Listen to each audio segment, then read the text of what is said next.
तो नेक्स्ट वाला क्वेश्चन है न्यू बुक का क्वेश्चन नंबर 89। ठीक है, ये वाला क्वेश्चन कैटेगरी वाला क्वेश्चन है, बेसिकली कैटेगरी वाला क्वेश्चन। तो क्वेश्चन के पहले थोड़ा सामने लिख लेते हैं। Bharat limited invited application for issuing 2 lakh equity shares of 10 each. अच्छा, इसमें कोई प्रीमियम नहीं है, तो shares to be issued 2 lakh अपने लिए लिख लेते हैं जी। शेयर्स कितने हैं? 2 लाख 10 रुपए का शेयर है, कोई प्रीमियम नहीं है। अच्छा, पैसे कैसे कैसे डिमांड किए? एप्लीकेशन के ऊपर 3 रुपीज, अलॉटमेंट पे 5 और बाकी का पैसा फर्स्ट एंड फाइनल कॉल पर। ये भी लिख लेते चलिए जी, एप्लीकेशन 3। अच्छा, इसके कोई मार्क्स नहीं है जी, तो सिर्फ हम अपने लिए लिखते हैं। ठीक है, तो अब रफ वर्क की तरफ लिख सकते हैं। फर्स्ट और फाइनल कॉल पे 2 rupees, right. Then application for 3 lakh shares were received. 2 lakh shares issue करने हैं, जबकि जो एप्लीकेशन रिसीव्ड हुई है वो 3 लाख शेयर्स की रिसीव हुई है। अब कंपनी के पास में अलग अलग ऑप्शंस होते हैं, मैं पहले ही बता चुका हूं। कंपनी इनको क्या करती है? कंपनी इनको क्या करती है? कंपनी ये शेयर्स कैसे एडजस्ट करती है? या तो जो एक्सेस एप्लीकेशन है 1 लाख, जो एक्सेस एप्लीकेशन है 1 लाख, उसको मना कर देगी, नहीं देने अपने आपको शेयर्स। अगर नहीं देने हैं तो उसको बोलते हैं फुल रिजेक्शन, इसको बोला जाता है फुल रिजेक्शन। नहीं देने शेयर, नहीं देने तो पैसा वापस कर देंगे बैंक के थ्रू। जैसा पैसा आएगा बैंक टू शेयर एप्लीकेशन, वैसे ही पैसा वापस भी चला जाएगा शेयर एप्लीकेशन टू बैंक। ठीक है, ये तब जब कंपनी रिजेक्ट कर दे। ठीक है, दूसरा तरीका क्या होता है? कंपनी लगाए फुल प्रोरेटा। फुल प्रोरेटा का मतलब है 3 लाख शेयर्स को कंपनी 2 लाख शेयर्स इशू करे। अगर इन्होंने 30 शेयर्स मांगे तो 20 मिलेंगे, 300 मांगे तो 200 मिलेंगे। मतलब एक रेशियो बना दिया 3:2 का, 3:2 का एक रेशियो बना दिया है। इसको बोलते हैं फुल प्रोरेटा। और मोस्ट कॉमन केस होता है जो कि हमने पिछले क्वेश्चन में भी किया था, वो क्या था? Partial rejection and partial pro rata. तो जिनको रिजेक्ट किया उनका पैसा बैंक के थ्रू वापस, और जिनको प्रोरेटा लगा है उनका एक्सेस मनी जो एडजस्ट करना टुवर्ड्स अलॉटमेंट। ठीक है, तो ये 3 केस बनते हैं। अब ये जो क्वेश्चन है ये कैटेगरी वाला क्वेश्चन है। इसमें इन्होंने क्या किया? यस, इन्होंने प्रोरेटा यूज किया है, बट कैटेगरी में डिवाइड करके। क्योंकि एप्लीकेशन आई है 3 लाख की, तो खास बात यह है इस क्वेश्चन में आप आगे जब पढ़ेंगे तो आपको पता लग जाएगा किसी को रिजेक्ट नहीं किया है। इन्होंने कैटेगरी बना दी। वो कैटेगरी क्या बनाई है? पहली कैटेगरी बनाई 2 लाख वालों को 1,50,000 शेयर्स, 2 लाख वालों को 1,50,000 शेयर दिए हैं। ठीक है, और दूसरी कैटेगरी बनाई है 1 लाख वालों को 50,000 शेयर दिए हैं। बस ये 2 कैटेगरी। इसका मतलब वापस किसी को नहीं किया पैसा, रिजेक्ट किसी को नहीं किया। इस तरह से कैटेगरी बना दी गई है। ठीक है, इस कैटेगरी का रेशियो 4:3 और इस कैटेगरी का रेशियो 2:1। ये रेशियो निकालना आपको आना चाहिए। ये मैं यहां पे ये नहीं सिखाऊंगा जी। ठीक है, ये ओके। उसके बाद Mister Bajaj holding 3,000 shares fail to pay allotment money. Mister Bajaj जिनके पास 3,000 शेयर है, उन्होंने अलॉटमेंट के पैसे नहीं दिए एंड हिज शेयर वो फॉरफिटेड आफ्टर अलॉटमेंट। इसके बाद इनके शेयर फॉरफिट कर दिए। ये सब क्वेश्चन में लिखा हुआ है, इनके शेयर अलॉटमेंट के बाद ही फॉरफिट कर दिए गए। Then Mister Sharma who had applied 2,000। अच्छा, ये भी बताया गया कि Bajaj belongs to category number 1। ये लिखा हुआ है क्वेश्चन में, ये मेरी तरफ से नहीं बता रहा हूं, लिखा हुआ है mister Bajaj holder of 3,000 shares out of group 1 failed to pay allotment money and his share were forfeited after allotment। then Mr. Sharma who had applied 2,000 shares, इन्होंने 2,000 शेयर अप्लाई किए, applied 2,000 shares out of group 2। ये group 2 को belong करते हैं। Fail to पे call money, इन्होंने call के पैसे नहीं दिए, इनके शेयर भी फॉरफिट कर देंगे। इन्होंने अलॉटमेंट नहीं दी है, और नीचे उन्होंने शर्मा जिन्होंने 2,000 शेयर अप्लाई किए, इन्होंने कॉल के पैसा नहीं दिया, इनके शेयर भी फॉरफिट कर दिए। ठीक है जी। Then 3,500 shares were reissued at ₹8 as fully paid up। लिखा हुआ जी क्वेश्चन में 3,500 shares were reissued at ₹8 as fully paid up and all of Bajaj shares were included in it। Mister Bajaj के सारे शेयर्स इसके अंदर इंक्लूड है। तो ये एक और बढ़िया क्वेश्चन को मिल गया। ठीक है जी, ये मैंने सामने ही लिख लिया, 3 से 4 मिनट मैंने ले लिया है। चलिए, सबसे पहली एंट्री पैसा आने की, bank account debit to share application, bank account debit to share application. Amount आता है जितनी एप्लीकेशन आई हैं multiplied by application money. Application आई है 3 लाख और एप्लीकेशन मनी है 3 रुपीज। जितनी application 3 lakh into 3 that is 9 lakh. 9 lakh, right? Second entry, share application to share capital to share allotment to bank. Bank तब आता जब किसी को रिजेक्ट किया होता, यहां तो रिजेक्ट किया ही नहीं है. कहाँ है किया? हमने तो सबके ऊपर प्रायोरिटी लगा दी, किसी को रिजेक्शन नहीं भेजा है, तो इसलिए बैंक में कुछ भी अमाउंट नहीं आया. ऐसा समझाने के लिए लिख दिया मैंने. What about share allotment? Share allotment में कौन सा पैसा आता है? Excess money. शेयर अलॉटमेंट में कौन सा पैसा आता है? Excess money. देखिए 2 लाख शेयर इश्यू करने और एप्लीकेशन आ गई 3 लाख की, तो कितना एक्सेस? किसी को रिजेक्ट तो किया नहीं है, तो 1 लाख शेयर का पैसा हमारे पास एक्स्ट्रा आ गया है. 1 लाख शेयर का पैसा हमारे पास एक्स्ट्रा आ गया. 1 lakh into application money 3 rupees 3 lakh. और शेयर कैपिटल में अमाउंट आता है जितने शेयर्स हमको ओरिजिनली इश्यू करने हैं इनटू एप्लीकेशन मनी. कितने शेयर्स इश्यू करने हैं originally? 2 lakh into application money 3, that is 6 lakh. Total में 9 lakh. टोटल में 9 lakh. ठीक है, ऑल ओके यहां तक. चलिए what next? Entry number 3, share allotment की. Share allotment account debit to share capital. कोई प्रीमियम तो है नहीं इसके अंदर. अलॉटमेंट में कितने पैसे आने चाहिए बेटा? 5 रुपीज. 2 लाख शेयर्स के ऊपर 5 रुपीज आना चाहिए. 2 लाख शेयर्स के ऊपर 5 रुपीज आना चाहिए, दैट इज 10 लाख. 10 लाख रुपए आना चाहिए हमारे पास. ठीक है, तो अलॉटमेंट में 10 लाख रुपए. बट एक शेयर होल्डर ऐसे हैं जिन्होंने अपने अलॉटमेंट के पैसे नहीं दिए. Entry number 4. मैं हमेशा बात करता हूँ एंट्री नंबर 2 और 4 बहुत इंपॉर्टेंट होती है.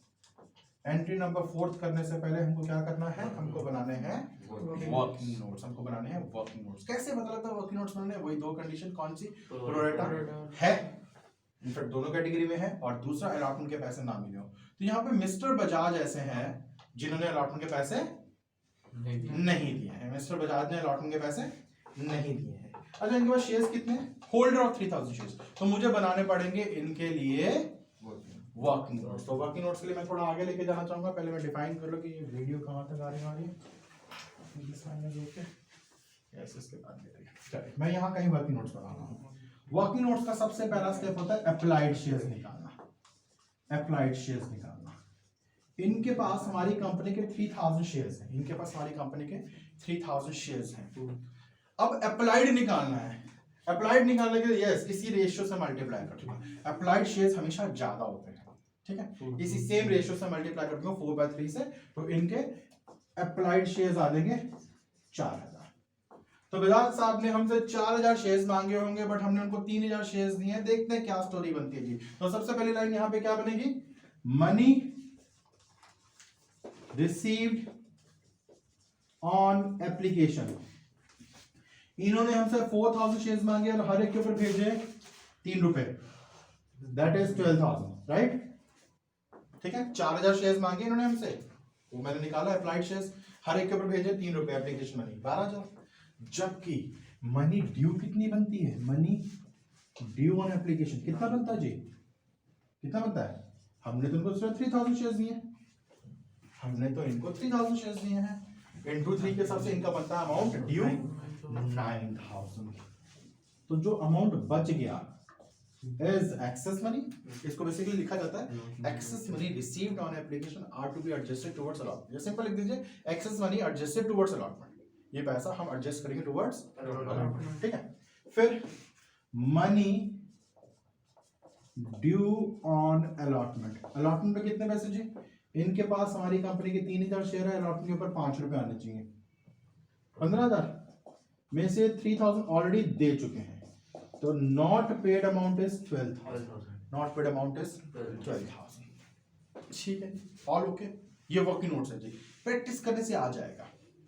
देन कितना अमाउंट जी? यहां पर 10 लाख डिमांड किया था, 3 लाख ऑलरेडी मिल चुका, वो नहीं मिलेगा. और 12000 बिल्कुल नहीं मिलेगा. तो amount received on allotment is 6,88,000. 6,88,000, right? 6,88,000. ठीक है. क्वेश्चन के अकॉर्डिंगली इन्होंने कहा कि मिस्टर बजाज के शेयर अलॉटमेंट के बाद ही फोरफिट कर लिए. मिस्टर बजाज के शेयर अलॉटमेंट के बाद ही फोरफिट कर लिए हैं। तो यस, जब भी शेयर फोरफिट करते हैं, what is the tagline? Share capital debit, और share capital debit with the amount number of shares to be forfeited multiplied by amount called up on account of face value। ठीक है, तो mister Bajaj के share forfeit करने जा रहे हैं, share capital हो जाएगा debit, share capital account debit, number of shares to be forfeited 3000 into amount called up. अच्छा, कितना अमाउंट कॉल्ड अप? कितना? 8 रुपीज। कैसे बताओ? क्योंकि हमने अलॉटमेंट के बाद ही उनके शेयर फोरफिट कर दिए, फर्स्ट कॉल भी मांगी ही नहीं है। यही चीज तो समझनी होती है। कुछ बच्चे 10, 12, 15 पता नहीं कितना लिख देते हैं। ठीक है, तो एक बार ऑफिस से बताया तो कितना अमाउंट कैसे आएगा share capital? Amount called up, क्योंकि हमने अलॉटमेंट के एकदम बाद ही उनके शेयर फोरफिट कर दिया। अमाउंट कॉल्ड अप मतलब कितना पैसा हमने उनसे मांगा है। कितना मांगा है? कह सकते 2 रुपए नहीं मांगे 10 में से, तो 8 रुपए। ठीक है, तो 3000 into 8 24,000 to share forfeited to share allotment. Premium तो है नहीं, इसलिए कोई टेंशन नहीं। अच्छा, अलॉटमेंट पर कितने पैसे उन्होंने नहीं दिए हैं? अलॉटमेंट पर कितने पैसे उन्होंने नहीं दिए हैं? 12। कितने पैसे नहीं दिए? बच्चे मिस्टेक करते हैं, मल्टीप्लाई करने लग गए। अरे नहीं यार, अलॉटमेंट का हमेशा मैंने वही अमाउंट बताया है, 12,000। और फोरफीचर में वो पैसे आते हैं जो वो दे चुके हैं हमको। प्रीमियम कोई चक्कर तो है नहीं, तो टॉप अमाउंट। ठीक है, 12,000। इस तरह से मिस्टर बजाज के शेयर हो गए फोरफिट। कोई डाउट? ठीक है, अब क्योंकि इनके शेयर्स फोरफिट हो गए, सर अब इनके शेयर्स फोरफिट हुआ out of 2 lakh shares. 2 lakh में से ये 3,000 शेयर फोरफिट हो गए हैं। 2 लाख में से 3,000 शेयर फोरफिट हो गए हैं। तो जो हम फर्स्ट कॉल का पैसा डिमांड करेंगे, फाइनल कॉल का पैसा, वो रिमेनिंग शेयर होल्डर से करेंगे। Out of 2 lakh, total share से 2 लाख बजाज के शेयर हम फोरफिट कर चुके हैं। मतलब बजाज, अब उनके पास कोई शेयर्स नहीं, इनफैक्ट किसी के पास नहीं है शेयर्स। हम बाकी शेयर होल्डर से शेयर फाइनल कॉल का पैसा डिमांड करेंगे जी। तो share final call account debit to share capital. Amount कैसे आएगा जी? अमाउंट आएगा 1,97,000 शेयर्स इनटू 2 रुपीज। ठीक है, हाउ 197? एक बार फिर से, टोटल शेयर से 2 लाख, बजाज के 3,000 शेयर ऑलरेडी फोरफिट कर चुके हैं, तो रिमेनिंग शेयर्स रहेगा 1,97,000 इनटू 2, 3,94,000। 3,94,000।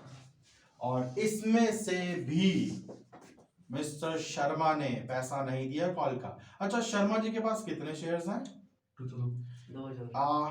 क्वेश्चन को ध्यान से पढ़ना, लिखा हुआ है Sharma who had applied 2,000 shares. इन्होंने 2,000 शेयर हमसे मांगे हैं, तो यहाँ अलॉटेड निकालना पड़ेगा। अप्लाइड गिवन है, तो अलॉटेड निकालने के लिए इस रेशियो के रेसिप्रोकल से मल्टीप्लाई करना पड़ेगा। वही तो मैं पता नहीं कब से चीजें बोल रहा हूँ आपको, कि जब आपको अप्लाइड गिवन और अलॉटेड निकालना हो तो अलॉटेड हमेशा कम निकल कर आते हैं इस रेशियो के रेसिप्रोकल से। तो शर्मा जी के जो 2,000 शेयर्स गिवन है, ये कंफ्यूज करने के लिए थे। Actually he is holding 1,000 share. तो हम 1,000 याद रखेंगे। 1,000 शेयर के ऊपर, 1,000 शेयर्स के ऊपर इन्होंने अपना फाइनल कॉल का कितना? 2 रुपीज, दैट इज 2,000। तो फाइनल कॉल के पैसे ऊपर लेके जाऊंगा मैं 7th एंट्री। यहाँ थोड़ा मैनेज करना पड़ेगा, कोई बात नहीं, कर लेंगे। 7th एंट्री में फाइनल कॉल के पैसे, bank account debit to share final call. Bank account debit to share final call कितना पैसा जी?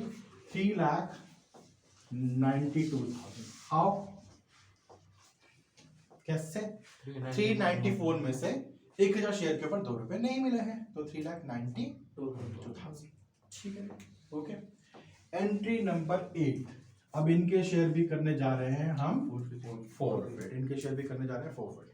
जब भी शेयर फोरफिट करते हैं, शेयर कैपिटल डेबिट होता है, तो शेयर कैपिटल हो जाएगा डेबिट, अमाउंट आएगा जितने शेयर्स फोरफिट कर रहे हैं multiply by amount called up. कितने शेयर फोरफिट कर रहे हैं शर्मा जी के? कितने शेयर्स हैं? 1,000।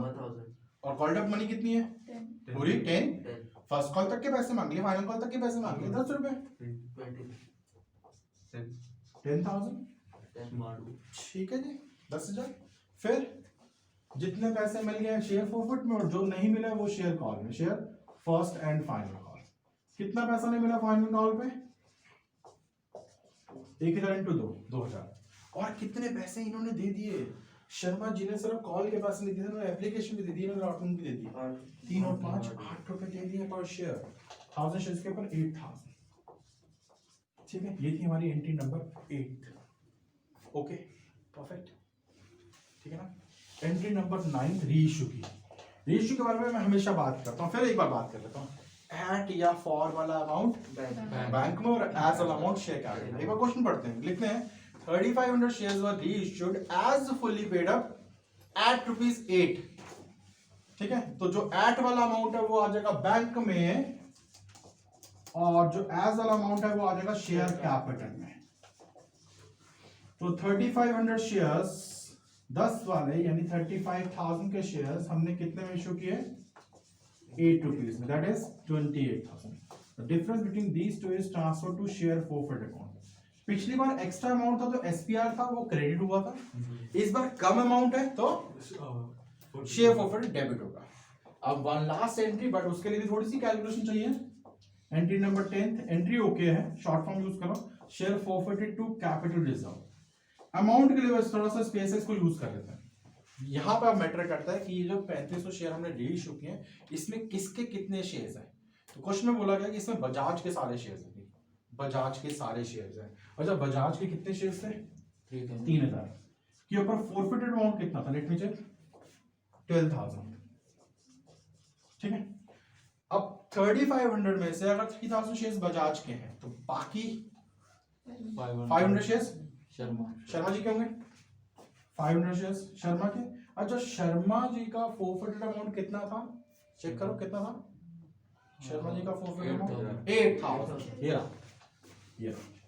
But that is on 1000 shares. ये जो फॉरफिटेड अमाउंट था ये 1000 शेयर के ऊपर था, whereas हमने रीइश्यू कितने किए? 500। तो first of all we have to convert it into 500 ना। अगर 1000 के ऊपर 8000 है तो एक के ऊपर 8, और 500 जो रीइश्यू किया उसके ऊपर कितना? 4000। तो टोटल बन गया जी बेटा ये 16000 में से डिस्काउंट दिया। जी हाँ, ये डिस्काउंट ही तो मैं लिख देता हूं इसके सामने, ये डिस्काउंट, ये आप मत लिखिएगा, ये सिर्फ आपको समझाने के लिए। तो remaining amount 9000 is the amount of capital reserve. That's it. ये क्वेश्चन है जी, और बिलीव मी इससे डिफिकल्ट क्वेश्चन नहीं आएगा।